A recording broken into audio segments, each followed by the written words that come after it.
मैं 73 साल की हूँ और उस सुबह मेरे हाथ में मेरे ही घर की चाबी कांप रही थी।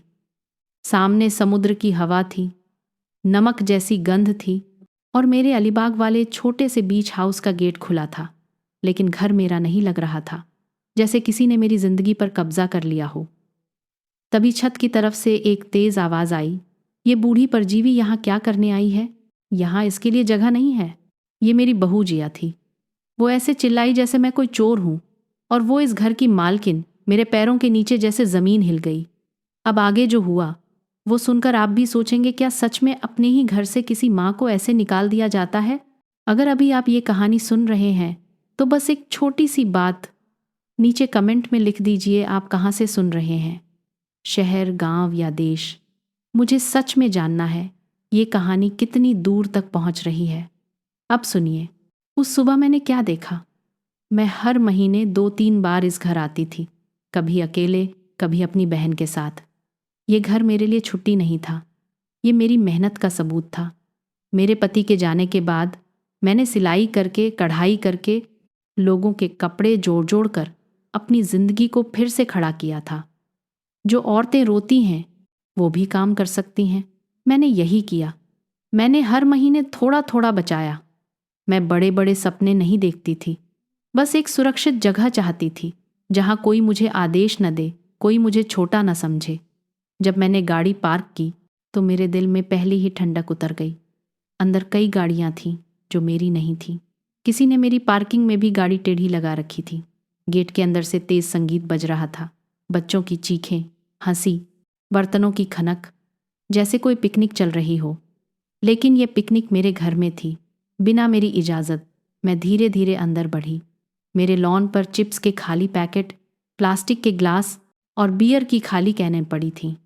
मेरी लाल गेरानियम की कैरियां, जिन्हें मैं खुद पानी देती थी, उनके ऊपर किसी ने गेंद मार मार कर मिट्टी उड़ा दी थी।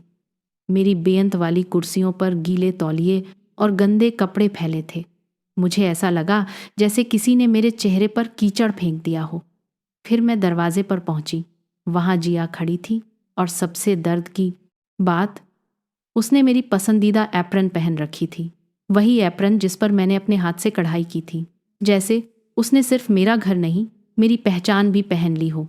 मैंने अपनी आवाज़ शांत रखी। जिया, तुम यहाँ? मुझे बताया नहीं। वो हंसी। वो हंसी नहीं थी, वो ताना था। क्यों बताती? रोहन ने कहा था हम जब चाहें यहाँ आ सकते हैं, और वैसे भी आप तो बस शिकायत करने आती हैं। ये मेरा घर है। मैंने कहा, ये मेरे नाम पर है। मैं 20 साल से। उसने मेरी बात काट दी। बस बस, वही पुरानी कहानी। मेरा घर, मेरा पैसा, मेरा नियम। रोहन आपका बेटा है ना, तो जो आपका है वो उसका है, और जो उसका है वो मेरा है। यही परिवार होता है। तभी उसके पीछे से लोग निकलने लगे। उसकी बहन नेहा, उसके 2 बड़े बेटे, उसकी माँ सरला, जो मुझे ऐसे देख रही थी जैसे मैं कोई सस्ती चीज़ हूँ। एक बूढ़ा आदमी हवाई शर्ट में, एक औरत बच्चे को गोद में लेकर, और एक आदमी जो मेरे पोर्च पर खड़ा होकर आराम से सिगरेट पी रहा था। मेरे पोर्च पर, मेरे घर में, मेरे सामने। सरला ने मेरी तरफ ऊपर से नीचे देखा और बोली, तो ये है वो सांस? जिया कहती थी, बहुत रौब दिखाती हैं। मुझे तो ये बहुत साधारण लगी। सबके मुंह से हंसी निकल गई। मैं अंदर से जल गई, पर बाहर से मैं टूटना नहीं चाहती थी। मैंने बस पूछा, रोहन कहाँ है? जिया ने हाथ बांध कर कहा, काम पर। जिम्मेदारी होती है, हर कोई खाली नहीं बैठता। फिर वो एकदम सीधी बात पर आई, देखिए, यहाँ जगह नहीं है। सारे कमरे भर चुके हैं। किचन में खाना बन रहा है, और सच बताऊं, आपकी मौजूदगी बस झगड़ा कराएगी। वो मुझे मेरे ही घर से बाहर निकाल रही थी। मेरे हाथ में चाबी थी, पर दरवाज़ा जैसे किसी और का था। एक लड़का, शायद नेहा का बेटा, मेरे सामने आया और बोला, दादी, आप होटल में चले जाओ ना, यहाँ भीड़ है। दादी, उसने मुझे दादी कहा, पर उसके स्वर में इज्जत नहीं थी, जैसे मैं रास्ते की रुकावट हूँ। मैंने हल्की सी मुस्कान बनाई। ठीक है बेटा, मैंने कहा, और मैं पलटकर अपनी कार की तरफ चल दी। मैंने पीछे नहीं देखा, क्योंकि अगर मैं पीछे देखती तो शायद मेरी आंखों में आंसू आ जाते। और उस दिन मैंने तय किया था मैं उनके सामने नहीं रोऊंगी।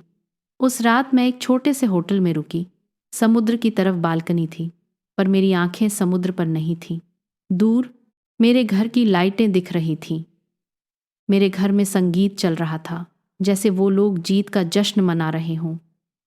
मेरे अंदर गुस्सा था, पर वो चिल्लाने वाला गुस्सा नहीं था, वो ठंडा गुस्सा था, ऐसा गुस्सा जो दिमाग को तेज कर देता है। मैंने खुद से कहा, शांता, अब भावुक मत बन, अब समझदारी से चल। बहुत सारे बुजुर्ग यहीं हार जाते हैं। वो कहते हैं चलो छोड़ो, बेटा है, पर सच ये है अगर कोई आपका हक छीन रहा है तो वो रिश्ता नहीं, लालच बोल रहा है। अगले दिन सुबह मैं जल्दी उठी। मैंने सोचा शायद बातचीत से बात बन जाए, शायद रोहन आए और सब ठीक कर दे। मैं सुबह सबसे पहले अपने घर पहुंची। इस बार दरवाज़ा अंदर से बंद था। मेरा दरवाज़ा मुझे घंटी बजानी पड़ी, जैसे मैं मेहमान हूँ। दरवाज़ा नेहा ने खोला, बाल बिखरे, चेहरा चिढ़ा हुआ। अब क्या चाहिए? उसने ऐसे पूछा जैसे मैं रोज़ परेशान करती हूँ। मैंने कहा, मुझे अपने कुछ सामान लेने हैं और जिया से बात करनी है। उसने ठंडे स्वर में कहा, जिया सो रही है। और आपका सामान? वो तो गैरेज में बैग में रख दिया, रास्ते में था। मेरे सामान को बैग में, जैसे मैं कूड़ा हूँ। मैं अंदर गई। घर की हवा बदली हुई थी। तेल, धुआं, सस्ता परफ्यूम और बासी खाना। लिविंग रूम में फुलाए हुए गद्दे, कपड़े, जूते, खिलौने सब बिखरा था। किचन में गई तो मेरा कलेजा कांप गया। सिंक में गंदे बर्तन भरे थे। गैस पर जला हुआ तेल चिपका था। मेरे अच्छे बर्तन काले पड़ गए थे। मैंने धीमे से पूछा, मेरी सफ़ेद पोर्सलीन प्लेटें कहाँ हैं? नेहा ने कंधे उचका दिए। कुछ टूट गईं। बच्चे खेल रहे थे। वैसे भी पुरानी थीं। पुरानी? वो प्लेटें मैंने एक एक करके खरीदी थीं जब महीने के आखिर में पैसे बचते थे, तब। वो मेरे लिए प्लेट नहीं थीं, मेरे धैर्य की कहानी थी। मैं ऊपर अपने कमरे की तरफ गई। मेरा कमरा खुला था। अंदर सरला मेरी अलमारी में अपने कपड़े जमा रही थी, जैसे ये उसी का घर हो। मैंने कहा, ये मेरा कमरा है। वो मुस्कराई। अरे चिंता मत करो, मैंने आपके कपड़े भी बैग में रख दिए हैं, सिलवट नहीं पड़ेगी। मेरे कपड़े प्लास्टिक बैग में। और मेरे बिस्तर पर दो अनजान लड़के सो रहे थे। मेरे तकिए नीचे पड़े थे, दाग लगे हुए। उसी पल मेरी नज़र अलमारी के पीछे वाली जगह पर गई, वो छोटी सी गुप्त जगह जहाँ मैं ज़रूरी कागज़ रखती थी। मैंने हमेशा किसी को नहीं बताया था। वहाँ का लकड़ी का पैनल थोड़ा सा टेढ़ा था, जैसे किसी ने खोलने की कोशिश की हो। मेरा दिल धक धक करने लगा, जैसे शरीर पहले ही समझ जाता है कि कुछ बहुत गलत हो चुका है। मैंने मौका देखकर पैनल खोला। अंदर मेरे कागज़ बिखरे थे, कुछ नीचे गिर पड़े थे। मेरी माँ के गहने, वो डिब्बा खाली था। मेरे हाथ सुन्न हो गए। जो मेरा नहीं था, उस पर रोहन और जिया के नाम थे। मैंने जल्दी से पढ़ा। उसमें लिखा था कि घर का मालिकाना बदलने की प्रक्रिया शुरू की जा रही है, क्योंकि मालकिन की उम्र ज़्यादा है और मानसिक हालत ठीक नहीं है। मानसिक हालत? मैं, जो हर बिल समय पर भरती हूँ, जो हर रुपया गिनकर रखती हूँ, जो आज भी अपनी दवा खुद खरीदती हूँ। उन्होंने मुझे पागल साबित करके मेरा घर छीनने का प्लान बनाया था। कागज पर तारीख भी थी, पिछले हफ्ते की। मतलब ये सब अचानक नहीं हुआ था, ये पहले से तय था। फिर मैंने नीचे एक दूसरी शीट देखी, किसी डॉक्टर की रिपोर्ट का जिक्र। डिमेंशिया, भूलने की बीमारी, निर्णय लेने में असमर्थ। मेरे शरीर में ठंड उतर गई। तभी मेरे कानों में बाहर से जिया की आवाज़ आई। वो फ़ोन पर थी और वो धीरे नहीं बोल रही थी, वो बेफिक्र थी। हाँ मम्मी, चिंता मत करो, जिया बोल रही थी। वकील ने कहा है, आसान है, बस मेडिकल पेपर चाहिए। डॉक्टर कल तक साइन कर देगा और फिर रोहन बस दस्तखत कर देगा। फिर ये घर हमारा, और ये बूढ़ी ज़्यादा हिलेगी तो हम कह देंगे। दिमाग खराब है। मेरे हाथ में कागज़ कांप रहे थे। मेरे गले में जैसे कुछ अटक गया। डॉक्टर साइन कर देगा, रोहन दस्तखत कर देगा। मेरा बेटा? क्या सच में? मैंने सारे कागज़ जल्दी से अपने बैग में रख लिए। सबूत। क्योंकि एक बात मैं जानती थी, जब परिवार धोखा देता है तो आंसू काम नहीं आते, सबूत काम आते हैं। मैं नीचे उतरी। मैंने किसी को कुछ नहीं कहा। मैंने दरवाजे के पास अपने जूते पहने और बाहर निकल आई। समुद्र की हवा अब ठंडी नहीं लग रही थी, अब वो मुझे चुभ रही थी। कार में बैठकर मैंने एक लंबी सांस ली और पहली बार मेरे दिमाग में एक साफ लाइन बनी। अब मैं माँ नहीं, अब मैं अपने हक की रखवाली करने वाली औरत हूँ। मैंने गाड़ी स्टार्ट की, लेकिन हाथ फिर भी कांप रहे थे। डर से नहीं, गुस्से से नहीं, एक नई समझ से। क्योंकि अब मुझे पता चल गया था, वो सिर्फ मेरा घर नहीं लेना चाहते थे, वो मेरी पहचान, मेरी इज्जत और मेरा दिमाग सब छीनना चाहते थे। और अगर वो सच में कल डॉक्टर से नकली रिपोर्ट बनवाने जा रहे थे, तो मेरे पास सिर्फ आज का दिन था, सिर्फ आज। और मैं आज कुछ ऐसा करने वाली थी जो शायद किसी माँ ने अपने बेटे के खिलाफ कभी सोचा भी नहीं होगा। मैं होटल के कमरे में वापस पहुंची तो मेरे हाथ अभी भी कांप रहे थे, लेकिन अब डर नहीं था। अब मेरे अंदर एक साफ सी आग जल रही थी। वो आग जो इंसान को रोने नहीं देती, काम करवाती है। मैंने बैग खोला, वही कागज़, वही झूठ, वही मानसिक हालत खराब वाला ड्रामा। मैंने उन्हें बिस्तर पर फैलाया और एक एक लाइन फिर से पढ़ी। जितनी बार पढ़ती, उतना गुस्सा ठंडा और दिमाग तेज होता जा रहा था। मैंने तय कर लिया था, आज मैं कोई इमोशनल माँ नहीं बनूंगी। आज मैं एक समझदार, सतर्क औरत बनूंगी जो अपने हक की रक्षा करना जानती है। मैंने सबसे पहले होटल के रिसेप्शन से पेन और एक फाइल मांगी।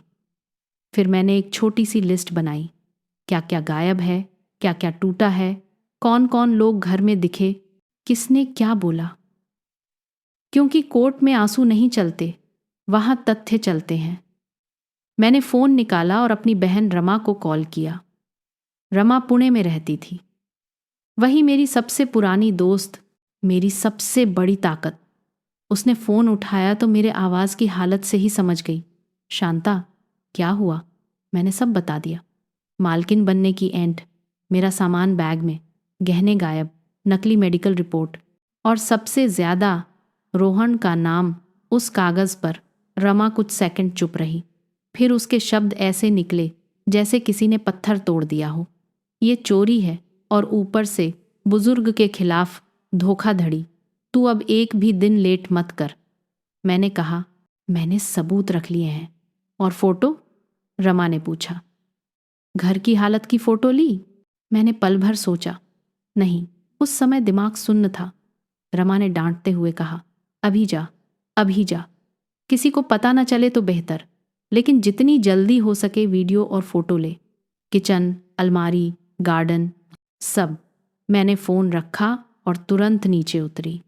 मैंने अपने चेहरे पर कोई डर नहीं रखा, जैसे मैं सामान्य हूँ। मैं वापस घर पहुंची तो गेट पर वही भीड़ थी। बच्चे दौड़ रहे थे, कोई तेज़ म्यूज़िक चला रहा था। मैंने अपनी कार थोड़ी दूर खड़ी की और मोबाइल ऑन करके वीडियो बनाना शुरू किया। सबसे पहले गार्डन, मेरे कुचले हुए पौधे, बिखरे हुए कैन, प्लास्टिक, और वो जगह जहाँ मेरी लाल गेरानियम की क्यारी थी अब मिट्टी में जूते के निशान थे। मैंने क्लोजअप लिया। फिर पोर्च, मेरे कुर्सियों पर दाग, मेरे दरवाजे पर जूतों की मिट्टी। फिर मैं अंदर गई। किसी ने ध्यान नहीं दिया, क्योंकि उन्हें लगता था मैं बस बूढ़ी हूँ जो कुछ कर नहीं सकती। यही उनकी सबसे बड़ी भूल थी। मैंने किचन की फ़ोटो ली, टूटे ग्लास, जले हुए पैन, सिंक में बदबू मारते बर्तन। मैंने ऊपर जाकर अपने कमरे की वीडियो बनाई, बैग में ठूंसे हुए मेरे कपड़े, और फिर उस खाली डिब्बे की तस्वीर जहां मेरे गहने रखे थे। मेरा दिल वहीं फिर भारी हुआ, लेकिन मैंने खुद को रोका। अब मुझे एक और चीज़ चाहिए थी, ये साबित करना कि मैं मानसिक रूप से सक्षम हूँ, क्योंकि वो लोग मेरी काबिलियत पर हमला कर रहे थे। और अगर ये केस आगे गया तो सबसे पहले यही पूछा जाएगा कि क्या मैं खुद अपने फैसले ले सकती हूँ। मैं सीधे बैंक गई। मैंने अपने बैंक की शाखा वही चुनी जहाँ मैं सालों से जाती थी। मैनेजर मुझे पहचानता था। उसका नाम सुनील मेहता था और वो मुझे हमेशा सम्मान से मैडम बोलता था। काउंटर पर पहुँचते ही उसने मुस्कुराकर पूछा, मैडम, आज कैसे आना हुआ? मैंने धीरे से कहा, सुनील जी, मुझे आपकी मदद चाहिए, बहुत ज़रूरी। उसका चेहरा गंभीर हो गया। उसने मुझे अंदर अपने केबिन में बैठाया। मेरे परिवार वाले, मेरे ही नाम पर नकली मेडिकल रिपोर्ट बनवाकर मुझे मानसिक रूप से अयोग्य साबित करना चाहते हैं ताकि मेरे घर पर कब्जा कर सकें। सुनील मेहता की आंखें बड़ी हो गईं। ये बहुत गंभीर बात है। मैंने बैग से कागजर की एक पाठना की निकाले। उसने पढ़ा। उसके चेहरे से रंग उतर गया। मैडम, ये तो सीधा फ्रॉड है, मैंने कहा। मुझे अपने सारे खातों का विवरण चाहिए और एक आधिकारिक पत्र भी कि मैं अपने पैसों का खुद निर्णय ले सकती हूँ। वो तुरंत कंप्यूटर पर बैठा। मैं अभी आपके अकाउंट पर सुरक्षा अलर्ट लगवा देता हूँ। कोई तीसरा व्यक्ति बिना आपकी अनुमति के कुछ नहीं कर पाएगा।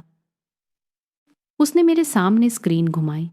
मेरा बैलेंस देखकर मैं पहली बार अंदर से मजबूत महसूस कर पाई। सालों की बचत, थोड़े थोड़े पैसे, यही मेरी ढाल थी, यही मेरी ताकत। मैंने उससे पूछा, कोई अच्छा वकील जानते हैं?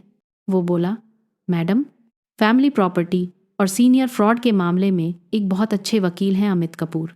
मैं आपको नंबर लिख देता हूँ और आप कह देना सुनील मेहता ने भेजा है। मैंने नंबर लिया और बाहर आते ही कार में बैठकर कॉल कर दिया। फ़ोन रिसीव हुआ। कपूर एंड कार करते हैं। एसोसिएट्स, मैंने कहा। मेरा नाम शांता है। मैं 73 साल की हूँ। मेरा बेटा और बहू मेरे घर की रजिस्ट्री बदलवाने के लिए मुझे मानसिक रूप से अयोग्य साबित करने की कोशिश कर रहे हैं। मेरे गहने भी गायब हैं। मेरे पास सबूत हैं। मुझे आज ही मिलना है। एक पल की चुप्पी, फिर दूसरी तरफ से आवाज़ आई, मैडम, आप दोपहर 4 बजे आ जाइए। ये केस तुरंत देखना होगा। मैंने लंबी सांस ली। अब खेल शुरू हो चुका था। दोपहर तक मैं होटल में बैठकर हर चीज़ क्रम से फाइल में लगा चुकी थी। फोटो, वीडियो, डॉक्यूमेंट, बैंक का पत्र और वो कागज़ जिस पर मानसिक हालत खराब लिखा था।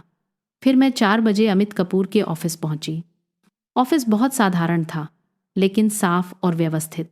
अमित कपूर करीब 45 साल के होंगे। शांत चेहरा, तेज आंखें और बोलने का तरीका ऐसा जैसे हर बात माप कर निकलती हो।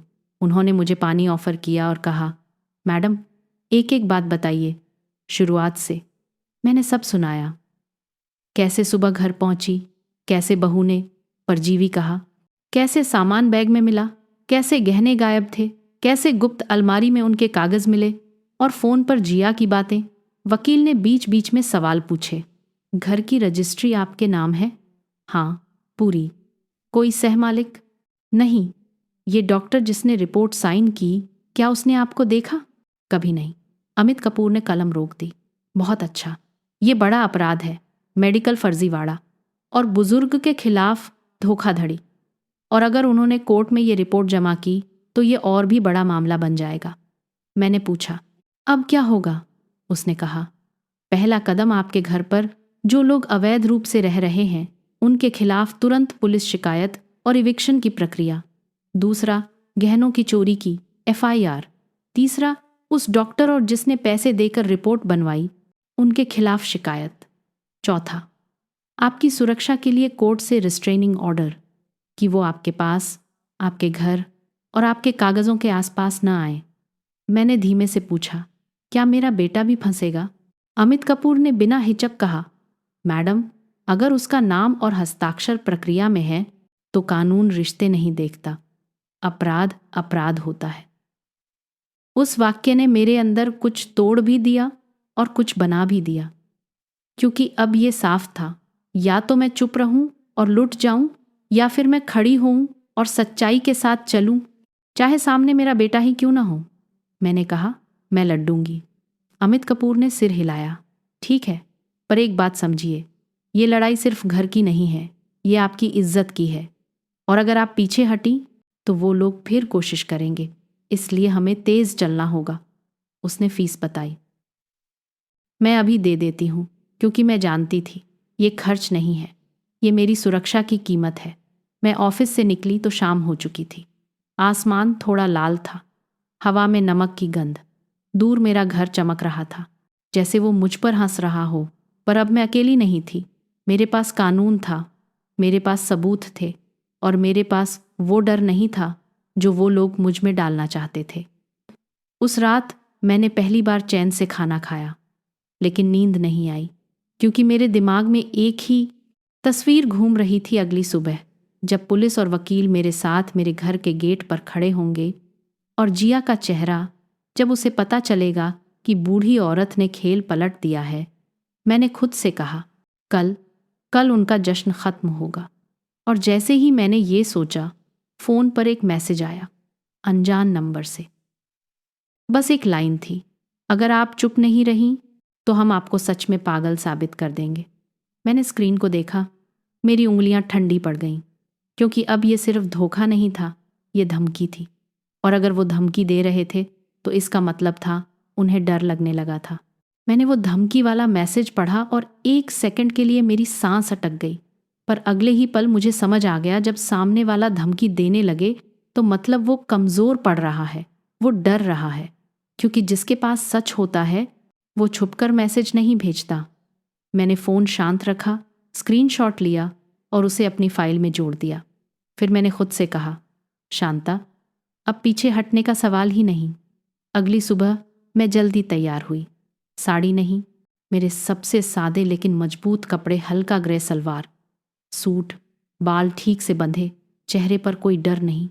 मैं रोने नहीं जा रही थी, मैं अपना घर वापस लेने जा रही थी। ठीक 8 बजे अमित कपूर का कॉल आया। मैडम, मैं रास्ते में हूँ, पुलिस वाले भी साथ होंगे, आप सीधा घर के गेट पर आ जाइए। मैं टैक्सी लेकर अपने घर पहुंची। गेट के बाहर 2 पुलिसकर्मी थे और अमित कपूर के साथ एक नोटिस सर्व करने वाला कर्मचारी भी। मेरे दिल की धड़कन तेज थी, पर मैंने खुद को संभाला। मैंने देखा, अंदर अभी भी वही संगीत, वही शोर, जैसे कल कुछ हुआ ही नहीं। हम गेट के अंदर गए। मैं चाबी से दरवाज़ा खोल सकती थी, लेकिन मैंने ऐसा नहीं किया। मैंने चाहा कि ये सब सबके सामने हो, ताकि कोई बाद में कहानी बदल ना सके। पुलिस वाले ने ज़ोर से घंटी बजाई। कुछ सेकंड बाद दरवाज़ा खुला। सामने जिया थी, चेहरे पर वही अकड़, पर आंखों में हल्का डर। क्या तमाशा है, उसने चिल्लाकर कहा। अमित कपूर ने शांत आवाज़ में कहा, मैडम, ये तमाशा नहीं है, ये कानूनी कार्रवाई है। ये घर की असली मालकिन शांता जी हैं। आपने और आपके परिवार ने बिना अनुमति के इस घर में कब्जा किया है। ये रहा नोटिस। जिया ने कागज़ झपटने की कोशिश की, लेकिन पुलिस वाले ने उसे रोक दिया। शांति से उसने कहा, आपको नोटिस मिलेगा और आप नियम से चलेंगे। जिया पीछे मुड़ी और ज़ोर से चिल्लाई, नेहा, मम्मी, जल्दी आओ, पुलिस आ गई। एक एक करके लोग बाहर निकलने लगे। सरला ने मेरे गाउन जैसा कुछ पहन रखा था। नेहा के हाथ में मोबाइल था, वो रिकॉर्ड करने लगी, जैसे ये कोई मजाक हो।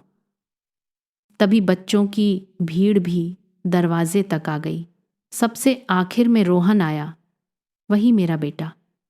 गाड़ी तेज चलाकर आया, जैसे उसे किसी ने खबर दे दी हो। उसके चेहरे पर घबराहट थी, जैसे उसका प्लान फट गया हो। माँ, ये क्या कर रही हो? उसने मेरी तरफ देखकर कहा, जैसे मैं गलत हूं। मैंने बस इतना कहा, मैं अपना घर बचा रही हूं। अमित कपूर ने रोहन को एक दूसरा कागज दिया। ये आपके नाम समन है, आपके खिलाफ भी जांच होगी, क्योंकि आपके नाम से प्रॉपर्टी ट्रांसफर के कागज मिले हैं और मेडिकल रिपोर्ट फर्जी बनवाने की कोशिश हुई है। रोहन का चेहरा पीला नाम से पड़ गया। जिया ने तुरंत बीच में बोल दिया, ये सब झूठ है, ये औरत ये भूलने लगी है, इसे लगता है सब इसके खिलाफ हैं। मैंने वही पल चुना। मैंने बैग से वो फाइल निकाली। मैंने एक एक सबूत मेज पर रख दिया, जैसे कोई टीचर ब्लैक बोर्ड पर सवाल हल करती है। ये घर की रजिस्ट्री मेरे नाम, ये बैंक का पत्र मैं अपने वित्त खुद संभालती हूँ, ये वीडियो मेरे घर की हालत, गहने की खाली जगह, और ये रहा तुम्हारा भेजा हुआ धमकी वाला मैसेज। नेहा का मोबाइल 1 सेकंड के लिए नीचे हो गया। सरला की आंखें फैल गईं, जिया के होंठ सूख गए। रोहन मेरी तरफ नहीं देख पा रहा था। पुलिस वाले ने कहा, अब बात साफ है, ये घर किसी का पिकनिक स्पॉट नहीं है, आपको अभी घर खाली करना होगा। जिया तड़प कर बोली, अभी? यहाँ बच्चे हैं। पुलिस वाले ने जवाब दिया, बच्चों को साथ रखकर अगर कोई गलत काम करेगा तो कानून बच्चों को ढाल नहीं बनने देगा। अमित कपूर ने साफ कहा, आपको 2 घंटे का समय दिया जा रहा है। आप अपना सामान निकालिए, घर की चीज़ें नहीं ले जा सकते। अगर कोई चोरी हुई चीज़ मिलेगी तो मौके पर कार्रवाई होगी। जिया भड़क गई। ये हमारी फैमिली मैटर है। पुलिस क्यों? वकील क्यों? हम बैठकर बात कर सकते थे। मैंने पहली बार उसकी आंखों में देखकर कहा, बात तब होती है जब सामने वाला सच बोलता है। तुमने बात नहीं की, तुमने प्लान बनाया, तुमने मुझे पागल साबित करने की कोशिश की। रोहन धीरे से बोला, माँ, मैंने साइन नहीं किया था। अभी। मैंने कहा, अभी नहीं किया। इसका मतलब ये नहीं कि तुम करने वाले नहीं थे। वो चुप हो गया, क्योंकि चुप्पी सबसे बड़ा कबूलनामा होती है। अगले 2 घंटे घर के लिए एक अजीब सज़ा जैसे थे। वो लोग भाग दौड़ करने लगे। जिया बच्चों पर चिल्ला रही थी, सरला रो रही थी, नेहा सबको दोष दे रही थी। मैंने कहा था पूछ लो, पर तुमने कहा सब सेठ है। वो जिया पर चिल्लाई। जिया रोहन पर भड़की, तुम्हारी माँ ने हमें शर्मिंदा कर दिया। रोहन ने दांत दबाकर कहा, तुम्हारी वजह से हुआ ये सब। और मैं बस खड़ी थी। मैं किसी को गाली नहीं दे रही थी। मैं बस देख रही थी कि लालच कैसे एक परिवार को अंदर से तोड़ देता है। एक छोटा बच्चा, शायद 7-8 साल का, मेरे पास आया, आंखें लाल। दादी, हम गलत नहीं हैं। हमें क्यों जाना पड़ रहा है? मेरा दिल पिघल गया, लेकिन मैंने उसे सच बहुत आसान शब्दों में बताया। बेटा, तुम गलत नहीं हो, पर यह घर मेरा है, और कोई भी किसी का घर बिना पूछे नहीं ले सकता, जैसे स्कूल में किसी का पेंसिल बिना पूछे नहीं लेते। बच्चा चुप हो गया। उसने सिर हिलाया। बच्चों को सच समझाने के लिए बड़ी बातें नहीं चाहिए होती, बस साफ बातें चाहिए होती हैं। जब वो लोग घर खाली कर रहे थे, पुलिस वाले ने हर कमरे में घूमकर देखा, किचन, स्टोर, बेडरूम। फिर वो ऊपर मेरे कमरे में गया। वहाँ एक बैग में मेरे कुछ गहने मिले, मोती की बालियाँ, एक पुरानी घड़ी और मेरी माँ की छोटी सी चेन। जिया के चेहरे से रंग उड़ गया। पुलिस वाले ने बैग उठाकर कहा, ये किसका है? जिया ने हकलाकर कहा, वो गलती से पैक हो गया। मैंने शांत स्वर में कहा, गलती से नहीं, चोरी। पुलिस वाले ने बैग मेरे हाथ में दिया और कहा, मैडम, आप चाहें तो अभी शिकायत दर्ज कराएं। हमारे पास रिकवरी हो गई है, पर सब कुछ नहीं मिला है तो केस बनेगा। मैंने सिर हिलाया। मैं शिकायत करूंगी, क्योंकि अगर मैं उसी पल नरम पड़ जाती तो अगली बार कोई और बूढ़ी औरत किसी के प्लान का शिकार बनती। अब सबसे बड़ा झटका था नकली मेडिकल रिपोर्ट।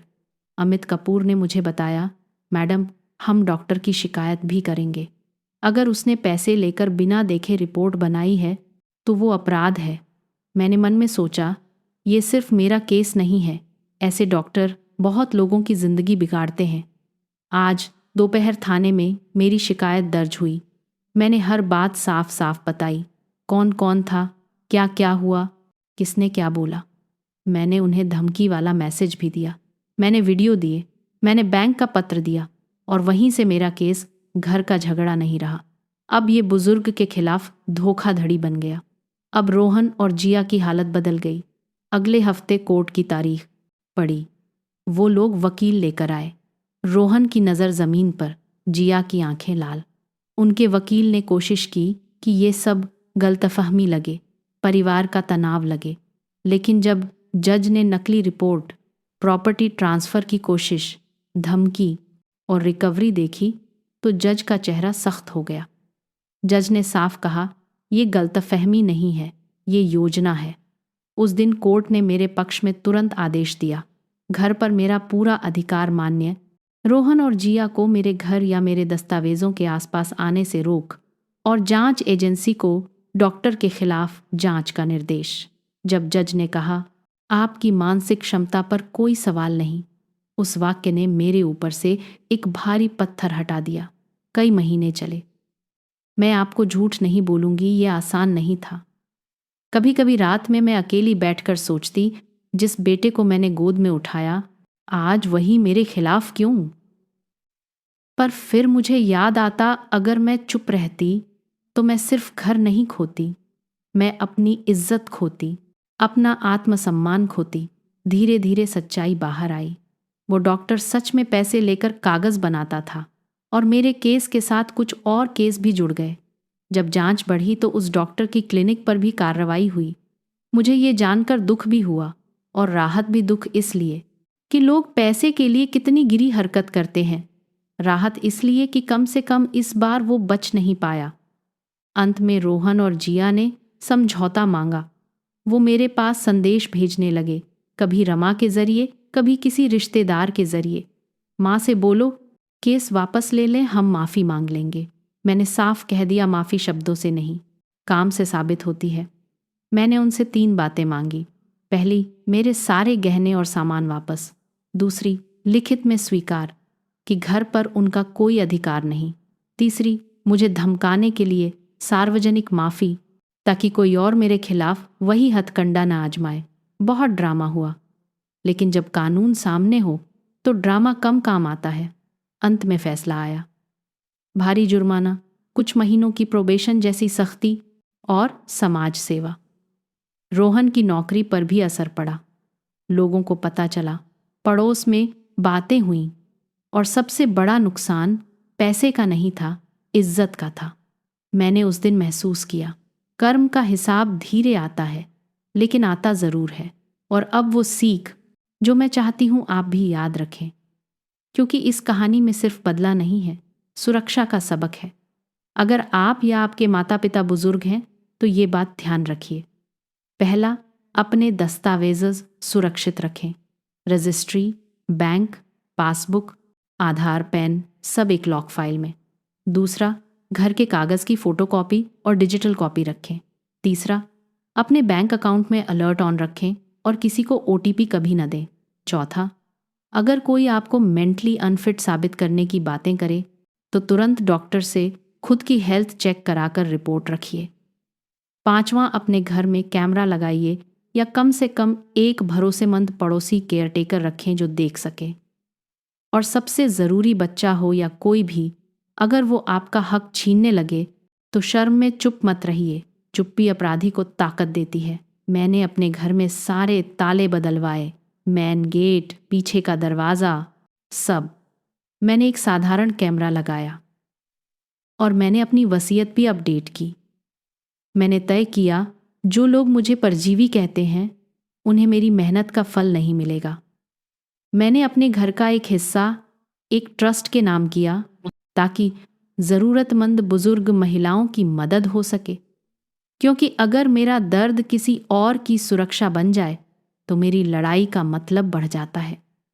कुछ महीने बाद रोहन अकेला आया, बिना जिया के। वो गेट के बाहर खड़ा था, हाथ में एक छोटी सी फाइल। उसके चेहरे पर शर्म थी और थकान भी। माँ, उसने धीमे से कहा, मैंने बहुत गलत किया। मैंने कहा, मुझे पता है। वो बोला, मुझे लगा आप अकेली हैं, आप कुछ नहीं कर पाएंगी। और मैं दब गया। मैंने जिया को रोकना चाहिए था। मैंने उसे देखा, मेरे अंदर माँ भी थी और एक घायल इंसान भी। मैंने कहा, रोहन, मैं तुम्हें कभी नफरत नहीं कर सकती, पर भरोसा वापस आने में समय लगता है। उसकी आंखों से आंसू निकल आए। उसने बस सिर हिलाया। मैं इंतज़ार करूँगा, वो बोला और चला गया। मैंने उसी शाम समुद्र की तरफ देखा, वही लहरें, वही हवा, वही घर। पर अब ये घर सिर्फ मेरी मेहनत नहीं था, ये मेरी हिम्मत का सबूत था। और अगर आप यहाँ तक सुनते सुनते आए हैं तो एक काम कीजिए, कमेंट में बताइए, क्या आपके आसपास आपने कभी बुजुर्गों के साथ ऐसा होते देखा है? और अगर ये कहानी आपको किसी अपने की याद दिलाती है तो इसे शेयर कर दीजिए। हो सकता है आपकी एक शेयर किसी को समय रहते बचा ले। मैं शांता हूँ, 73 की उम्र में। मैंने एक बात फिर सीखी, उम्र शरीर को धीमा कर सकती है, लेकिन अगर इंसान का मन जाग जाए तो कोई उसे कमज़ोर नहीं बना सकता। और जो लोग मुझे बूढ़ी समझकर मेरा घर, मेरा नाम और मेरा दिमाग छीनना चाहते थे, उन्हें आज याद है, बूढ़ी औरत नहीं, जागी हुई औरत सबसे खतरनाक होती है।